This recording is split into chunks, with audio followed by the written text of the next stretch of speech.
shops, and I don't blame them for doing this. You know, I see people talk about, oh, is this the right thing to do? They've got to do what they've got to do to, you know, prevent it, because unfortunately, as we know, the police probably, you know, they're not equipped enough to do it. Okay, well, I'm sure you've spoken to shopkeepers because you're kind of evangelical about what you do now, about letting people know. But we've got one on the line now. Let's speak to Neil Mackay, who owns, owns a hardware shop in Cambridge. Neil, how are you? You started naming and shaming with pictures from CCTV. What made you decide that that was the right step? At the time, it was lack of police involvement. They didn't want to know. Because of the fictitious £200 limit that they'd set way back in 2014, whereby the police could effectively treat it as a summary offence if the goods were less than £200. But can I just put you right on one thing, and everybody else who's contributed to this conversation I've been watching, that shoplifting should be expunged from your lexicon. The word is theft. It doesn't need a separate name, and in fact, by calling it shoplifting, you trivialise it.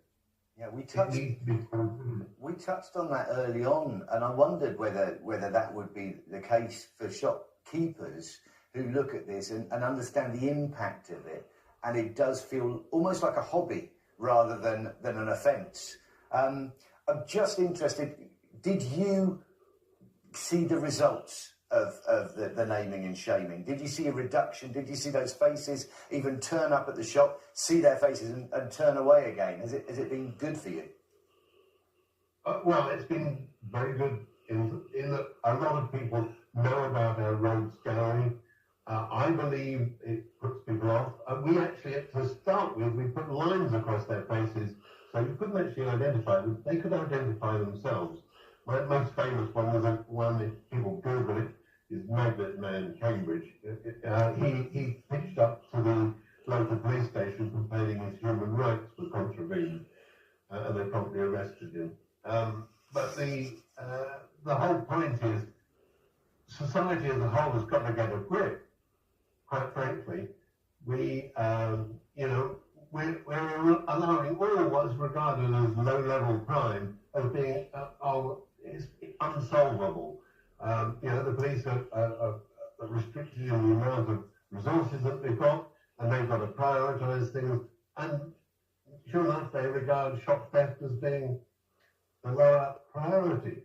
So it doesn't get the emphasis that it needs. And now, of course, the large retailers are cottoning on to this. Because in the past, in the sort of 70s and 80s, 1970s and 80s, there was a case that people thought, oh, well, they'll add it into their profit margins to sort of make up for it. The idea of victimless crime, Neil. If you've got a word for Neil that would help him, what's the single greatest deterrent that you would take notice of when you were stealing from shops? Security did help. I didn't really want to be rolling around on the floor with security, so I would target shops that didn't have security. I wanted an easy ride, you know. I wanted to get in and get out without... Could you tell a security guy that would take you on, and those that would just, accept it as part of the risk? Yeah, like I would literally try and avoid any security, man or woman, It does help. It definitely helps. We did have to leave it there. Thank you so much. I'd love to ask you, Colin, but thank you so much.